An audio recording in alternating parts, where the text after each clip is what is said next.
reaching epidemic levels, and it's costing us billions of pounds every year. Deliberate crashes, bogus personal injury claims, even phantom pets.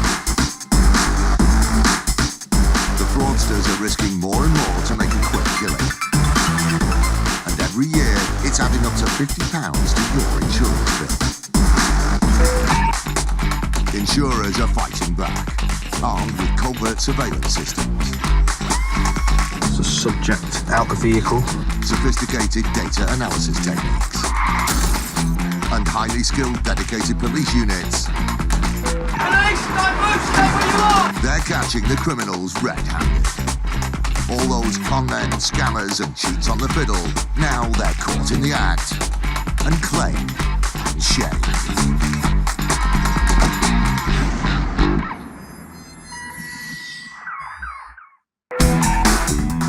It's man versus the food life, as a trip leads to a huge personal injury claim. There is a more sinister underlying background to this. A specialist fraud-busting force are on the hunt for two men suspected of defrauding a charity. This particular case is quite unpleasant. And a 13-ton fire truck is blamed for wrecking the car. Personally, I think it's a disgrace. It's sickening. Supermarket shopping, you know what it's like. So many choices, mayonnaise, no, bread. Where are the peaches? Oh, half-price toothpaste.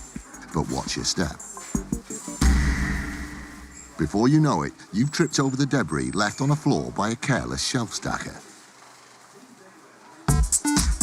This is a supermarket in Northern Ireland. The man on the floor, Daniel Braniff, looks to be in a lot of pain. That's because he's just taken a hard fall in this food aisle. The culprit, some of this. The allegation was that he fell over some plastic banding in the shop. What had started out as a trip to the supermarket was now going to end up as a visit to A&E. He went to the hospital and sought treatment for this soft tissue injury to his left side. With an injury that could potentially hinder him for months, the crocked Daniel Braniff decided to make a claim against the supermarket. Mr. Braniff brought the claim to our attention the day after the alleged incident. Slipping in a supermarket is not uncommon, and it's why supermarkets pay a lot of attention to ensuring that their aisles are clean and clear. It seemed the supermarket Braniff had been shopping in hadn't been so diligent with its tidiness. It was looking like a potentially costly mistake. Daniel Braniff submitted a £12,000 injury claim against him. And he had a piece of physical evidence to support his claim, in the form of the plastic strap, which he'd scooped up after the accident. Solid evidence or not, the claim would have to be thoroughly checked. The expert handlers of the insurance company dealing with the case set about their work. Very soon, alarm bells were ringing. The insurance company felt that this claim needed a closer look. They requested to see the CCTV footage from the supermarket at the time of the incident. In the footage, you'll see Mr. Braniff talking on his mobile phone and walking around the store. All fairly innocuous. But when Daniel Braniff finishes his phone call, his actions take a bizarre twist. When we first saw the video containing Mr. Braniff's accident, frankly, we couldn't believe that he had the effrontery to make a claim for this. That's because the footage does not reveal Daniel Braniff innocently walking into the plastic hazard in front of him, as his claim would have you believe. Instead, it shows this. Braniff, fully aware of the plastic strapping on the floor, executing an extremely unconvincing trick. There's no sophistication to this attempted fraud at all. It is really quite comical. The whole farce begins 40 seconds before the trip. The CCTV footage shows Braniff exiting the aisle, at which point he treads on the packaging. Instantly, he puts his devious plan into action. It's quite clear that in the video he carefully tries to maneuver a piece of plastic banding around his foot, and when he's quite comfortable that nobody is looking, he then falls over. We immediately decided not to pay this claim and took Mr. Braniff to the police service of Northern Ireland, where we alleged that he had attempted to defraud us and ultimately the supermarket. Appearing in court, Daniel Braniff pleaded guilty and was sentenced to 4 months in custody, suspended for 3 years and fined £250. When we saw the footage, it was one of those that drew people around to look at it. But there is a more sinister underlying background to this, because ultimately this person is making a substantial claim for damages against the supermarket and ultimately the insurer. And it is clear out-and-out fraud. Any wannabe fraudsters should tread very carefully. In the next few months, a register of convicted fraudsters is being rolled out. Accessible to every major insurance company in Britain, anyone on the list might find it a lot harder to get cheap insurance. People should think again before they get tempted to do this, because the consequences are they will get prosecuted and their name will be put on the insurance fraud register, which will impact them in the future. Insurance fraud is on the rise, and if you have insurance of any kind, you're footing the bill. But the fraudsters better watch their backs. IFED is a 35-strong unit that works tirelessly to hunt down and prosecute insurance fraudsters wherever they may be throughout England and Wales. Through a combination of investigation, industry connections and the element of surprise, they've made over 300 arrests and stopped millions of pounds from going to the criminals, money which ultimately goes back in our pockets. It's highly likely now, if you commit any insurance fraud, you will get caught.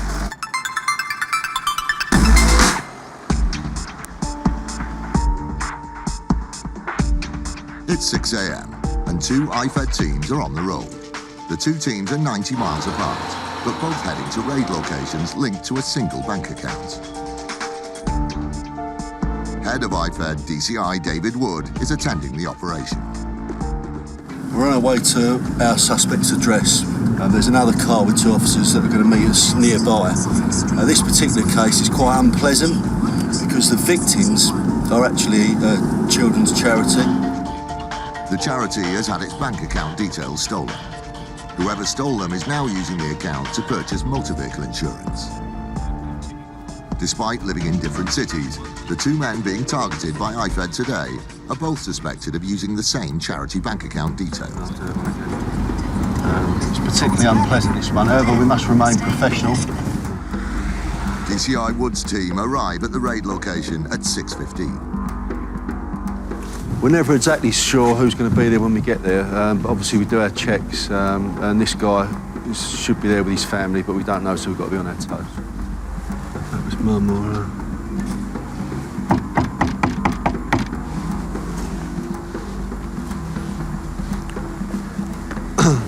That's the IFED knock on the door.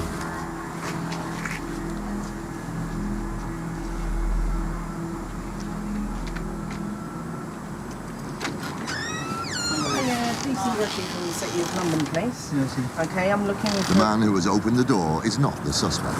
Okay, and I believe that he resides here. Yes, yeah. Is he around at the moment?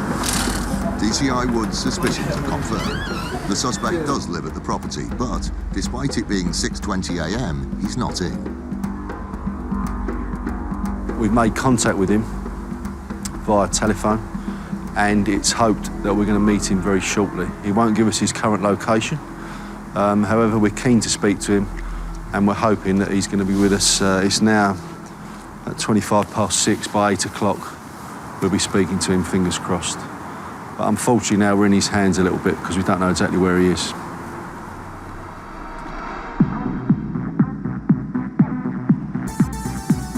"90 miles away, the other IFED team is closing in on its raid address.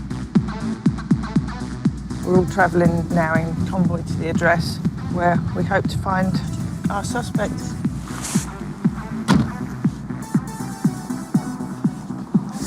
We're just going to be knocking on the address here, where we expect the suspect to be. Boys, how are you? What's your name? The suspect in this address is also under investigation for purchasing insurance using the same stolen details of the same charity bank account. Just to make sure nobody else is here. The team is just checking upstairs now to see if anybody else is upstairs and see if our suspect's here.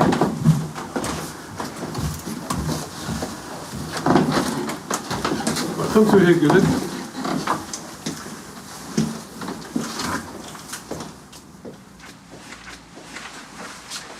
Right, as I said, I'm in the City of London Police, in the Insurance Fraud Enforcement Department, okay, in the Economic Crime in the City of London Police.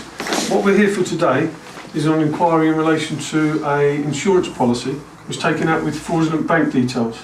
Okay. Right, and we don't believe that the person who took that policy out, the car was registered to you, it was your vehicle, taken out over the internet. We don't believe that that person had permission to use the bank details to take out that policy, okay? I believe that you're responsible for that, and as such, I'm arresting you for fraud by false representation. You do not have to say anything that may harm your defence. You do not mention or question something which you like to rely on in court. Anything you do say may be given in evidence. IFED is closing in on its target. The man on the left is very angry, and with good reason. He's just had a very frightening experience. He was in the passenger seat of the black car when a fire engine smashed into it. He claimed that we hit his vehicle with sufficient force to actually lift it up off the ground, push it towards the pumps on the station forecourt, and as a result of that heavy collision caused him whiplash injuries. A fire engine is not the kind of vehicle you want to tangle with. The average fire engine is 7 metres long, 2.5 metres wide, and weighs in at a hefty 13 tonnes. It's easy to understand how a behemoth like this could wreck a car and damage your neck in one swipe. Immediately after the crash, 2 men came over to our vehicle.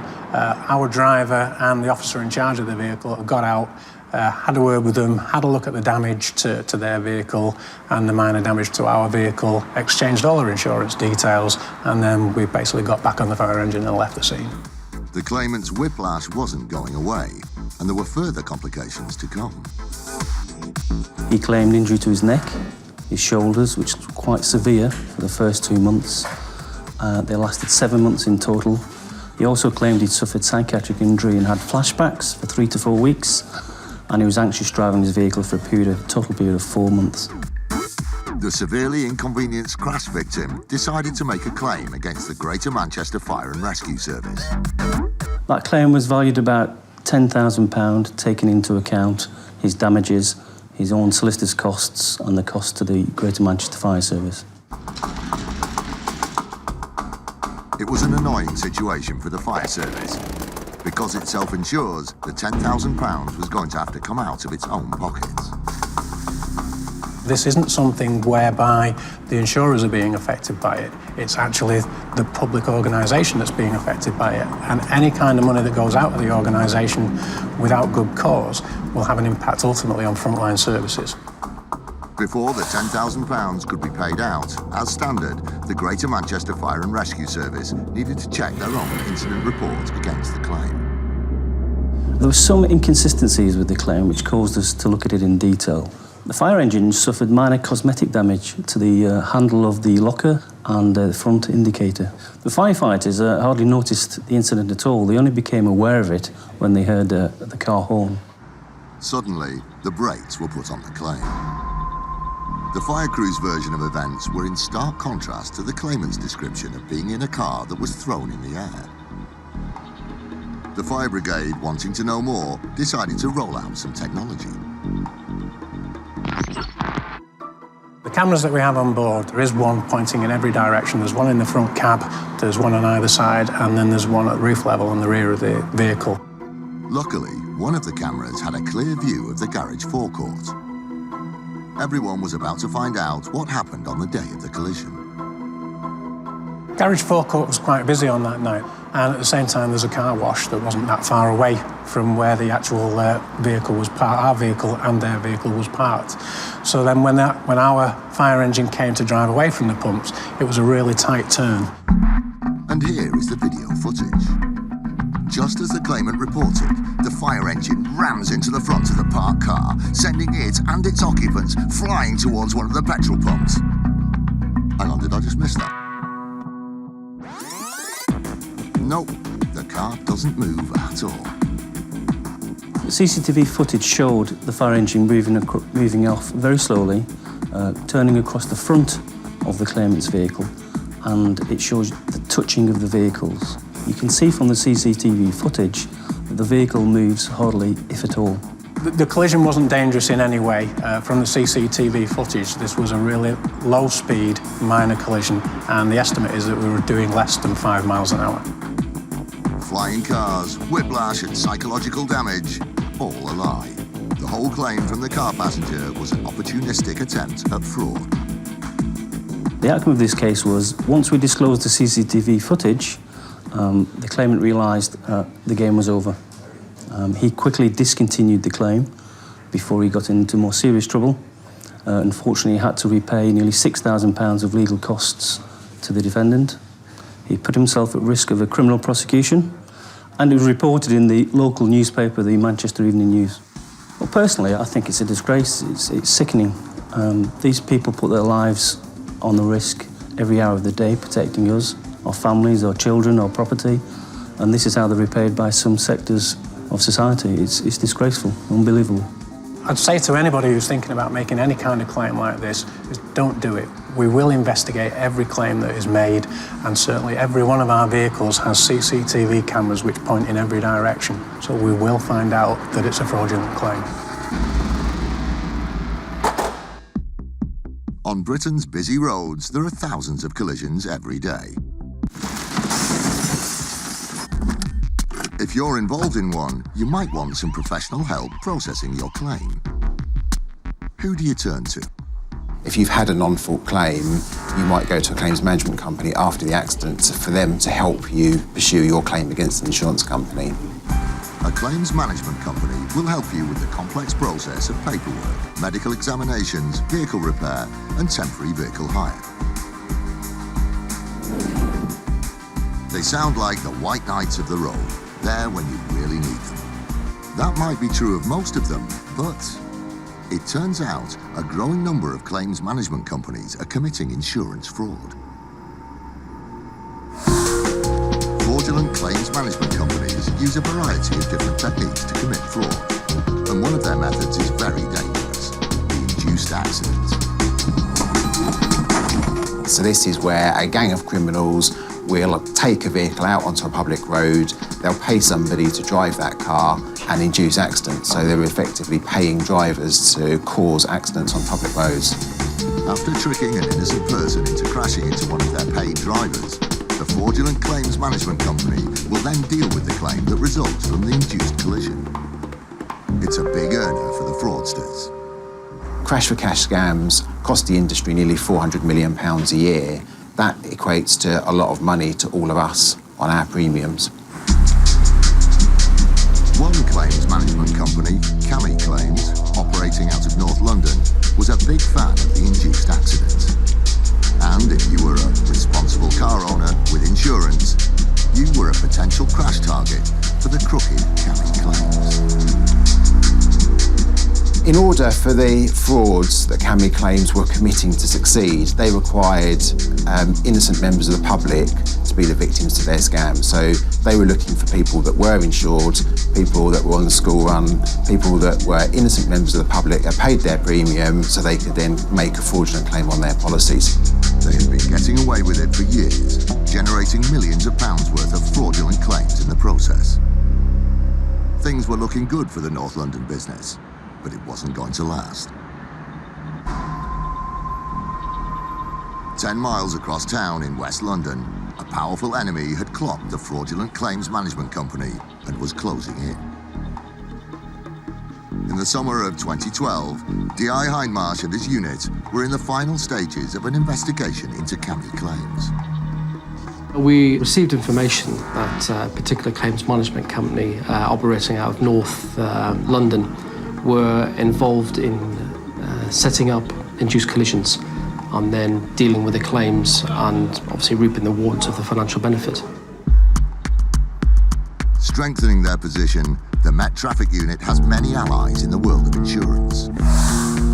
One of them is the Insurance Fraud Bureau. It has access to information about nearly every insurance policy in the country. That amount of information gives you a serious advantage when tackling fraudsters. A key part of the role of the IFB is to find the trends and patterns that are invisible to other parts of the industry.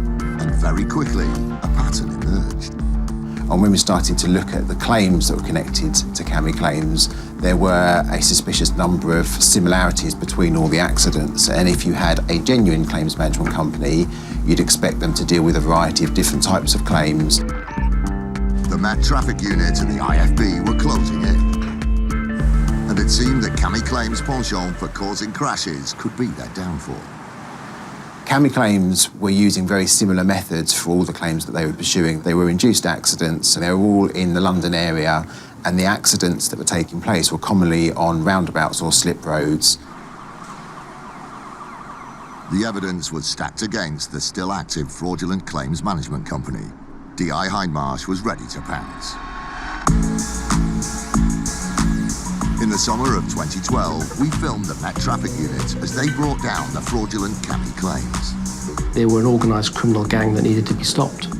Once we were happy, we'd looked at all of the evidence that we had. We took the steps to obtain a number of search warrants. I'm outside the accident management company now. On the day of the raids, we did 3 search warrants. One on the claims management company, which resulted in some cash and some fraudulent documents being recovered. This was one of the biggest fraudulent claims management companies ever investigated. The evidence trail continued. We then went to the address of one of the claims management company owners. Mr. Please, can you open up, please?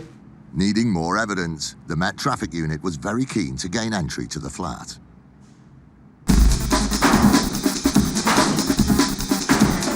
We seized a number of documents from that address. There was a great deal of paperwork seized. I think it related to somewhere in the regions of 250 claims that they were currently dealing with on behalf of customers.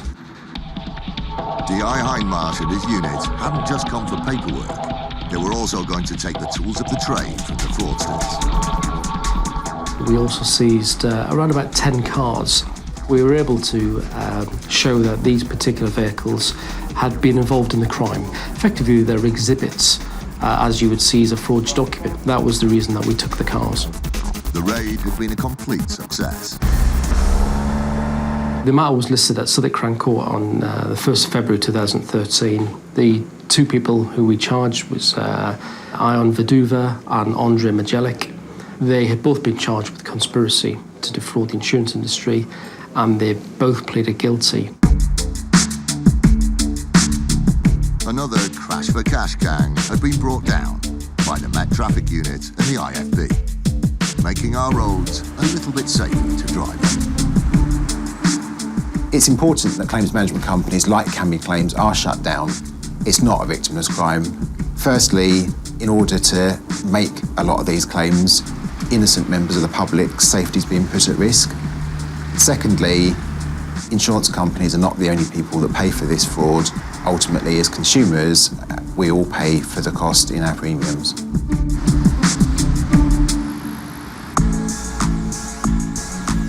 Today, the Insurance Fraud Enforcement Department, IFED, is tracking down 2 suspects 90 miles apart. Both suspects are alleged to have used stolen bank account details in order to purchase vehicle insurance. This particular case is quite unpleasant because the victims are actually a children's charity. The team, led by DCI David Wood, is lying in wait for its suspect, who wasn't at his home address this morning. 90 miles away, the other IFED team has arrested its suspect. What we're going to do is we're going to search this premises. You have authority to do it under Section 32 of the Police and Criminal Evidence Act when you've been arrested, okay? For anything in relation to that offence or any other offence of a similar nature, okay?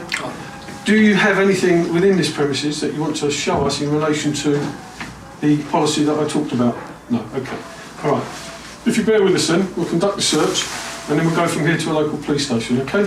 I'll just ask you to sit tight and assist us with that, okay? The search for potential evidence of fraud begins. Specifically, IFED is looking for items relating to the insurance purchased with the charity's stolen bank account details. IFED decides to focus the search on the suspect's bedroom. One or two items in here that I'll be looking to see is a computer, because he's taken out the policy using the computer.